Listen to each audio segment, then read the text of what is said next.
All right, today I am taking a look at Maker's 46 French Oaked. This is actually, Maker's 46 has been around for several years.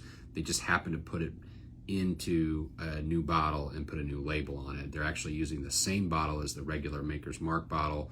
Obviously some cost savings there, but they went ahead and they tried to further define and refine the message of Maker's 46, because I don't think a lot of people understood that essentially it was the same regular Maker's Mark, but they took French oak, seared French oak, 10 staves, and they put that in the Maker's Mark barrels, that 5 to 6 year age profile, and they let it sit there for several weeks. So that tighter grained European style oak, generally speaking, very generally speaking, adds a level of spice to the whiskey that wouldn't normally be there. Obviously, Maker's Mark, the most famous, if not sort of the most famous, wheated mash bourbon in the world, like Weller, like Pappy. But this wheated mash bill, regular Maker's Mark, number 46, that was the number of the recipe of the profile that Bill Samuels liked the best. And so that's where Maker's 46 came from. Obviously, Maker's Mark had talked about and made it really a point of their marketing that the product had not changed in many, many years. Think about like Tito's, where they haven't added flavors or anything. It's just basically the same thing in different sizes.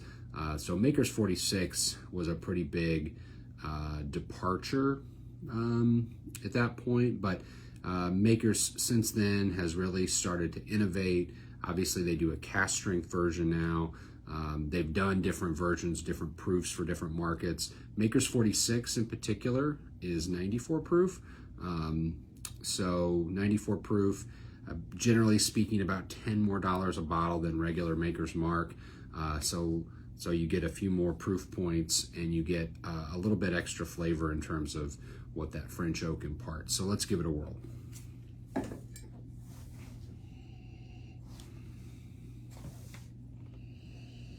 Oh, man. A really nice mix of baking spice and light fruit right on the nose. I don't get a lot of oak notes, but you definitely get like a dusty cinnamon. You get like a touch of vanilla bean, and then you get just like a little bit of tropical fruit is what I would call it.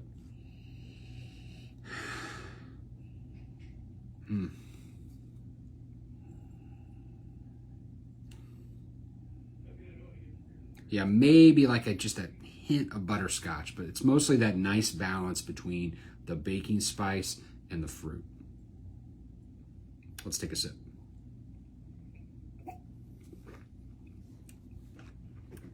Oh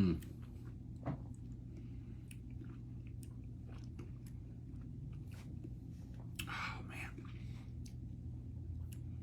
what amazing balance. Again, spice, sweet, spice, sweet. There's nothing that really leads and maintains. It's really balanced, so it goes back and forth between those two profiles. It's actually a lot spicier than what I remember. Haven't tasted this in a while, but it's really that spice gets toned down with those kind of more tropical fruit notes and a little bit of sweetness imparted by that wheat mash bill. But it's really a spicy whiskey, and I would say mostly like baking spice. Maybe there's like a little bit of licorice or anise in there. But yeah, it's spice, and then it's fruit, and then it's back to spice, and it really finishes on this nice long spice note. At 94 proof, it can definitely take an ice cube.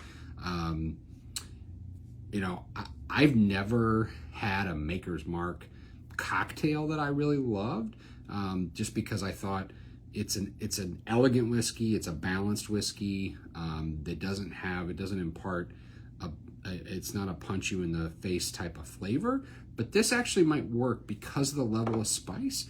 I think this would make a really good wheated mash bill Manhattan. And you're really supposed to make a Manhattan with a rye whiskey, but I usually like to do the reverse. I like an old-fashioned rye, and I like a Manhattan with a straight bourbon. So, but the level of spice from those French oak staves, I think, would make this a fantastic whiskey for a Manhattan. And you know, look to Elmo's when they used to do the Elmo's Cola. They used to do that with Maker's Mark, and they would add the cherries there as well. So it would play nicely with a Luxardo cherry and some bitters. And I think you chill it down, you bring those sort of warming spice notes into the cocktail, you add that cherry, it's absolutely fantastic. That may be what I do tonight. All right, that's Maker's 46. New label, same exact item, tells a little bit more of the story, but a good opportunity to revisit this whiskey and a good opportunity to go out and try a bottle. Cheers.